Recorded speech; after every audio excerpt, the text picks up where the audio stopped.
बिहार के गवर्नर श्री फागू चौहान जी,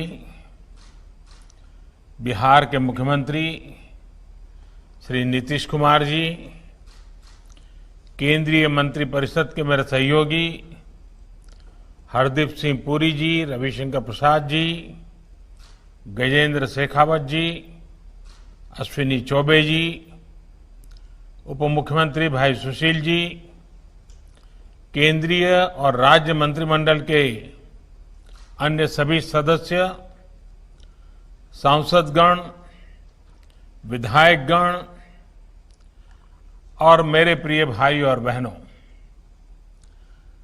आज जिन 4 योजनाओं का उद्घाटन हो रहा है, उनमें पटना शहर के बेऊर और करमलीचक में सीवर ट्रीटमेंट प्लांट के अलावा अमृत योजना के तहत सिवान और छपरा में पानी से जुड़े प्रोजेक्ट्स भी शामिल हैं।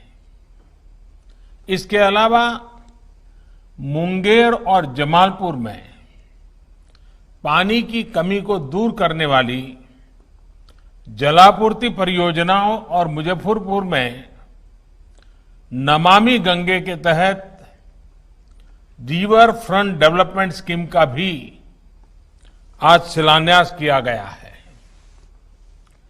शहरी गरीबों, शहर में रहने वाले मध्यम वर्ग के साथियों का जीवन आसान बनाने वाली इन नई सुविधाओं के लिए मैं आप सबको बहुत बहुत बधाई देता हूं। साथियों, आज का एक कार्यक्रम एक विशेष दिन पर हो रहा है। आज हम इंजीनियर दिवस भी मना रहे हैं, अभियंता दिवस। ये दिन देश के महान इंजीनियर एम विश्वेश्वरैया जी, उनकी जन्म जयंती का है, उन्हीं की स्मृति को समर्पित है। हमारे भारतीय इंजीनियरों ने हमारे देश के निर्माण में और दुनिया में भी अभूतपूर्व योगदान किया है। चाहे काम को लेकर समर्पण हो या उनकी बारीक नजर भारतीय इंजीनियरों की दुनिया में एक अलग ही पहचान है। ये एक सच्चाई है और हमें गर्व है कि हमारे इंजीनियर देश के विकास को मजबूती से आगे बढ़ा रहे हैं। 130 करोड़ देशवासियों के जीवन को बेहतर कर रहे हैं। मैं इस अवसर पर सभी इंजीनियरों को, उनकी निर्माण शक्ति को आदरपूर्वक नमन करता हूं। राष्ट्र निर्माण के इस काम में बहुत बड़ा योगदान बिहार का भी है।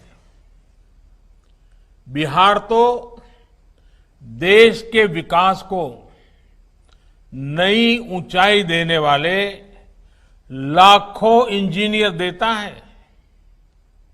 बिहार की धरती तो आविष्कार और इनोवेशन की पर्याय रही है। बिहार के कितने ही बेटे हर साल देश के सबसे बड़े इंजीनियरिंग संस्थानों में पहुंचते हैं, अपनी चमक बिखेरते हैं। आज जो परियोजनाएं पूरी हुई हैं और वो योजनाएं जिस पर काम शुरू किया गया है, उन्हें पूरा करने में भी बिहार के इंजीनियरों की बड़ी भूमिका है। मैं बिहार के सभी इंजीनियरों को भी विशेष तौर पर आज के इस इंजीनियर दिवस की बधाई देता हूं। साथियों, बिहार ऐतिहासिक नगरों की धरती है। यहां हजारों सालों से नगरों की एक समृद्ध विरासत रही है। प्राचीन भारत में गंगा घाटी के इर्द गिर्द आर्थिक, सांस्कृतिक और राजनीतिक रूप से समृद्ध और संपन्न नगरों का विकास हुआ। लेकिन गुलामी के लंबे कालखंड ने विरासत को बहुत नुकसान पहुंचाया। आजादी के बाद के शुरुआती कुछ दिनों में बिहार को बड़े और विजनरी नेताओं का नेतृत्व मिला, जिन्होंने गुलामी के काल में आई विकृतियों को दूर करने की भरसक कोशिश भी की। लेकिन इसके बाद एक दौर ऐसा भी आया जब बिहार में मूल सुविधाओं के निर्माण के बजाय राज्य के लोगों को आधुनिक सुविधाएं देने के बजाय प्राथमिकताएं और प्रतिबद्धताएं पूरी तरह बदल गई। नतीजा ये हुआ कि राज्य में गवर्नेंस से फोकस ही हट गया। इसका परिणाम ये हुआ कि बिहार के गांव और ज्यादा पिछड़ते गए और जो शहर कभी समृद्धि का प्रतीक थे, उनका इंफ्रास्ट्रक्चर बढ़ती आबादी और बदलते समय के हिसाब से अपग्रेड हो ही नहीं पाया। सड़कें हो, गलियां हो, पीने का पानी हो, सीवरेज हो, ऐसी अनेक मूल समस्याओं को तो यानी या तो उसको टाल दिया गया या फिर जब भी इनसे जुड़े काम हुए वो घोटालों की भेंट चढ़ गए। साथियों, जब शासन पर स्वार्थ नीति हावी हो जाती है, वोट बैंक का तंत्र सिस्टम को दबाने लगता है, तो सबसे ज्यादा असर समाज के उस वर्ग को पड़ता है जो प्रताड़ित है, वंचित है, शोषित है। बिहार के लोगों ने इस दर्द को दशकों तक सहा है। जब पानी और सीवरेज जैसी मूल जरूरतों को पूरा नहीं किया जाता तो दिक्कतें हमारी माताओं बहनों को ज्यादा होती है, गरीब को होती है, दलित को होती है, पिछड़ों, अति पिछड़ों को होती है। गंदगी में रहने से मजबूरी में गंदा पानी पीने से लोगों को बीमारियां पकड़ लेती है। ऐसे में उसकी कमाई का एक बड़ा हिस्सा इलाज में लग जाता है। कई बार परिवार अनेक वर्षों तक कर्ज तले दब जाता है।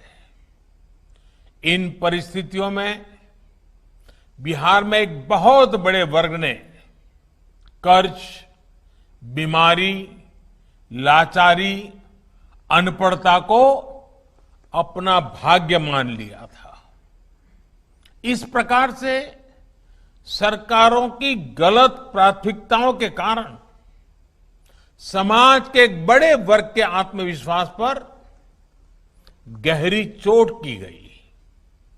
गरीब के साथ इससे बड़ा अन्याय भला क्या हो सकता था। साथियों, बीते 1.5 दशक से नीतीश जी, सुशील जी और उनकी टीम समाज के इस सबसे कमजोर वर्ग के आत्मविश्वास को लौटाने का भरपूर प्रयास कर रही है। विशेष तौर पर जिस प्रकार बेटियों की पढ़ाई लिखाई को पंचायत राज सहित स्थानीय निकाय में वंचित शोषित समाज के साथियों की भागीदारी को प्राथमिकता दी गई है, उससे उनका आत्मविश्वास बढ़ रहा है। साल 2014 के बाद से तो एक प्रकार से बुनियादी सुविधाओं से जुड़ी योजनाओं का करीब करीब पूरा नियंत्रण ग्राम पंचायत या स्थानीय निकायों को दे दिया गया है। अब योजनाओं की प्लानिंग से लेकर अमलीकरण तक और उनकी देखरेख का काम, उसका जिम्मा अब स्थानीय निकाय स्थानीय जरूरतों के हिसाब से कर पा रहे हैं। यही कारण है कि अब केंद्र और बिहार सरकार के साझा प्रयासों से बिहार के शहरों में पीने के पानी और सीवर जैसी मूल सुविधाओं के ढांचे में निरंतर सुधार हो रहा है। मिशन अमृत और राज्य सरकार की योजनाओं के तहत बीते 4-5 सालों में बिहार के शहरी क्षेत्र में लाखों परिवारों को पानी की सुविधा से जोड़ा गया है। आने वाले वर्षों में बिहार देश के उन राज्यों में होगा जहां हर घर पाइप से पानी पहुंचने लगेगा। ये बिहार के लिए बहुत बड़ी उपलब्धि होगी, बिहार का गौरव बढ़ाने वाली बात होगी। आपने इस बड़े लक्ष्य की प्राप्ति के लिए कोरोना के इस संकट काल में भी बिहार के लोगों ने निरंतर काम किया है। बीते कुछ महीनों में बिहार के ग्रामीण क्षेत्र में 57 लाख से ज्यादा परिवारों को पानी के आ गया है। इसमें बहुत बड़ी भूमिका प्रधानमंत्री गरीब कल्याण रोजगार अभियान ने भी निभाई है। हमारे हजारों श्रमिक साथी जो कोरोना की वजह से दूसरे राज्यों से बिहार लौटे, उन्होंने ये काम करके दिखाया है। जल जीवन मिशन की ये तेजी बिहार के मेरे इन परिश्रमी साथियों को ही समर्पित है। बीते एक साल में जल जीवन मिशन के तहत पूरे देश में 2 करोड़ से ज्यादा पानी के कनेक्शन दिए जा चुके हैं। आज देश में हर दिन 1 लाख से ज्यादा घरों को पाइप से पानी के नए कनेक्शन से जोड़ा जा रहा है। स्वच्छ पानी मध्यम वर्ग का, गरीब का न सिर्फ जीवन बेहतर बनाता है, बल्कि उन्हें अनेक गंभीर बीमारियों से भी बचाता है। साथियों, शहरी क्षेत्र में भी बिहार के लाखों लोगों को शुद्ध पानी के कनेक्शन से जोड़ने का काम तेजी से चल रहा है। पूरे बिहार में अमृत योजना के तहत लगभग 12 लाख परिवारों को शुद्ध पानी के कनेक्शन से जोड़ने का लक्ष्य है। इसमें से करीब 6 लाख परिवारों तक ये सुविधा पहुंच चुकी है। बाकी परिवारों को भी बहुत जल्द स्वच्छ जल की सुविधा उपलब्ध हो जाएगी। आज जिन परियोजनाओं का शिलान्यास किया गया है, इसी संकल्प का हिस्सा है। साथियों, शहरीकरण आज के दौर की सच्चाई है। आज पूरे विश्व में शहरी क्षेत्रों की संख्या बढ़ रही है। भारत भी इस वैश्विक बदलाव का अपवाद नहीं है, लेकिन कई दशकों से हमारी एक मानसिकता बन गई थी। हमने ये मान लिया था जैसे कि शहरीकरण खुद में एक बहुत बड़ी समस्या है, एक बहुत बड़ी बाधा है। लेकिन मेरा सोचना कुछ अलग है। अगर समस्या लगती है तो उसमें अवसर भी उपलब्ध है।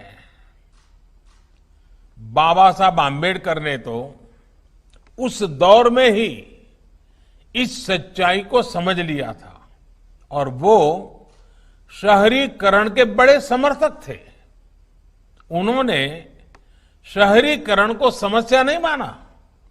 उन्होंने ऐसे शहरों की कल्पना की थी जहां गरीब से गरीब व्यक्ति को भी अवसर मिले, जीवन को बेहतर करने के रास्ते उनके लिए। आज आवश्यक है कि हमारे शहरों में संभावनाएं हो, समृद्धि हो, सम्मान हो, सुरक्षा, सशक्त समाज हो और आधुनिक हो।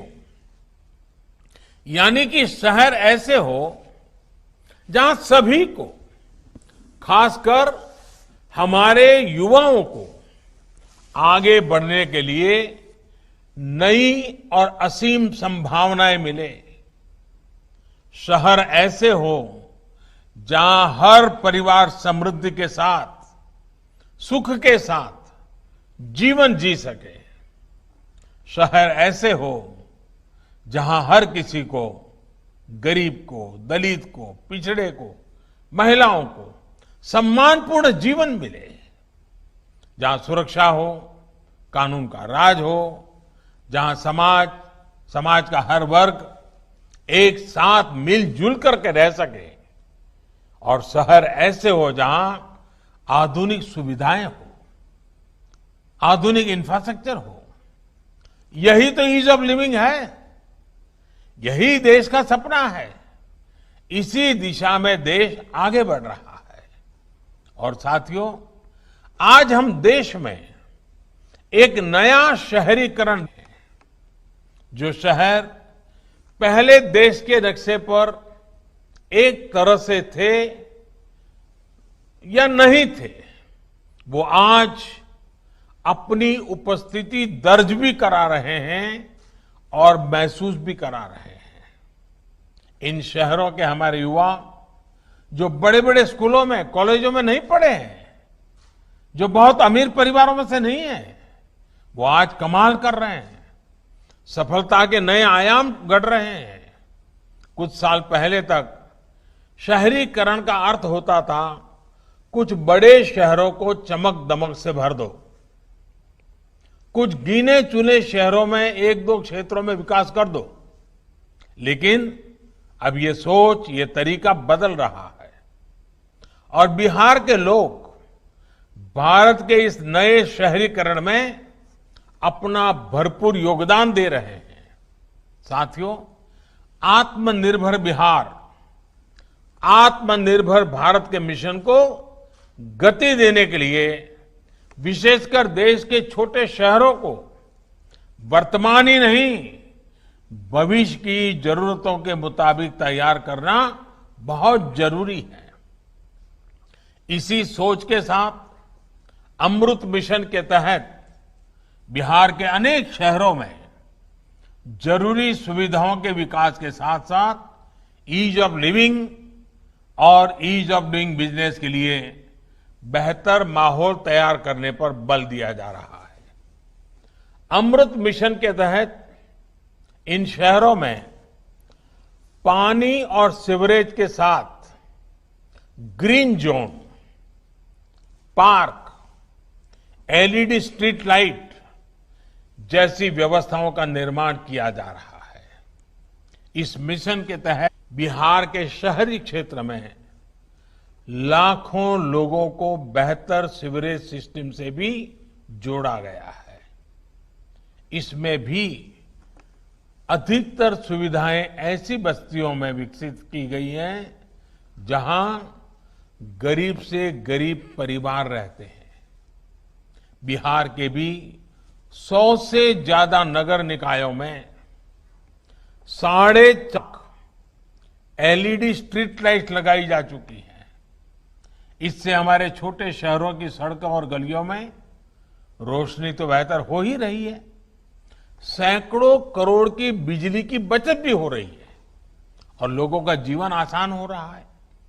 साथियों, बिहार के लोगों का, बिहार के शहरों का तो गंगा जी से बहुत ही गहरा नाता है।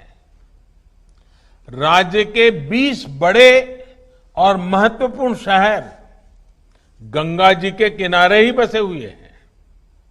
गंगा जी की स्वच्छता, गंगा जल की स्वच्छता का सीधा प्रभाव इन शहरों में रहने वाले करोड़ों लोगों पर पड़ता है।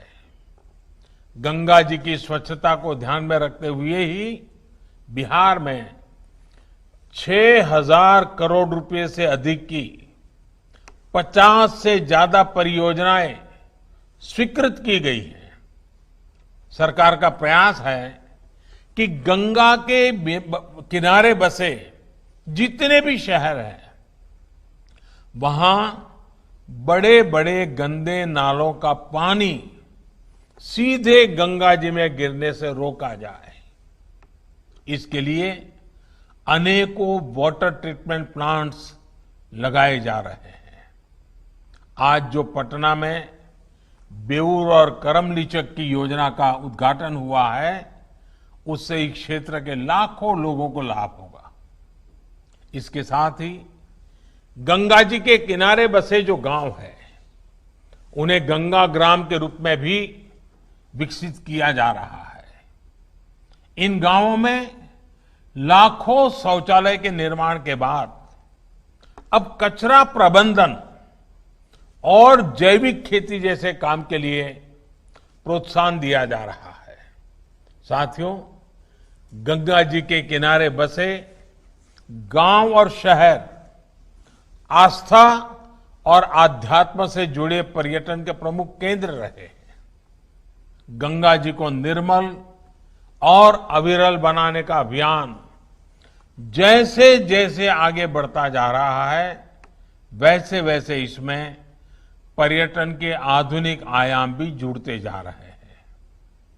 नमामि गंगे मिशन के तहत बिहार सहित पूरे देश में 180 से अधिक घाटों के निर्माण का काम चल रहा है। इसमें से 130 घाट पूरे भी हो चुके हैं। इसके अलावा 40 से ज्यादा मोक्ष धामों पर भी काम पूरा किया जा चुका है। देश में गंगा किनारे कई जगहों पर आधुनिक सुविधाओं से युक्त रिवर फ्रंट पर भी काम तेजी से चल रहा है। पटना में तो रिवर फ्रंट का प्रोजेक्ट पूरा हो चुका है और मुजफ्फरपुर में भी ऐसा ही रिवर फ्रंट बनाने की परियोजना का शिलान्यास किया गया है। जब मुजफ्फरपुर के अखाड़ा घाट, सीढ़ी घाट और चंदवारा घाट उसको विकसित कर दिया जाएगा तो ये यहां पर्यटन का भी बड़ा केंद्र बनेंगे। बिहार में इतनी तेजी से काम होगा, काम शुरू होने के बाद पूरा भी होगा, इस बात की कल्पना भी 1.5 दशक पहले नहीं की जा सकती थी। नीतीश जी के प्रयासों ने, केंद्र सरकार के प्रयासों ने ये सच कर दिखाया है। मुझे उम्मीद है इन प्रयासों से आने वाली छठी मैया की पूजा के दौरान बिहार के लोगों को, विशेषकर बिहार की महिलाओं की दिक्कतें कम होगी, उनकी सहूलियत बढ़ेगी। छठी मैया के आशीर्वाद से हम बिहार के शहरी और ग्रामीण इलाकों, उनको गंदे जल, बीमारी बढ़ाने वाले जल से मुक्ति दिलाने के लिए जी जान से काम करते रहेंगे। साथियों, आपने सुना होगा, अभी हाल ही में सरकार ने एक प्रोजेक्ट डॉल्फिन की घोषणा की है और अभी सुशील मोदी जी इसका बड़ा विस्तार से वर्णन भी कर रहे थे। इस मिशन का बहुत बड़ा लाभ गंगा डॉल्फिन को भी होगा। गंगा नदी के संरक्षण के लिए गांगेय डॉल्फिन का संरक्षण बहुत जरूरी है। पटना से लेकर भागलपुर तक का गंगा जी का पूरा विस्तार डॉल्फिन का निवास स्थान है। इसलिए प्रोजेक्ट डॉल्फिन से बिहार को बहुत अधिक लाभ होगा। यहां गंगा जी में बायोडायवर्सिटी के साथ साथ पर्यटन को भी बल मिलेगा। साथियों, कोरोना संक्रमण की चुनौती के बीच बिहार के विकास, बिहार में सुशासन का यह अभियान निरंतर चलने वाला है। हम पूरी ताकत, पूरे सामर्थ्य से आगे बढ़ने वाले हैं, लेकिन इसके साथ साथ हर बिहारवासी, हर देशवासी को संक्रमण से बचाव का संकल्प पल भर भी कभी भी भूलना नहीं है। मास्क, साफ सफाई और 2 गज की दूरी, ये हमारे बचाव के सबसे कारगर हथियार है। हमारे वैज्ञानिक वैक्सीन बनाने में दिन रात जुटे हैं, लेकिन हमें याद रखना है, जब तक दवाई नहीं तब तक ढिलाई नहीं। इसी निवेदन के साथ एक बार फिर आप सभी को इन विकास परियोजनाओं के लिए बहुत बहुत बधाई देता हूं। धन्यवाद।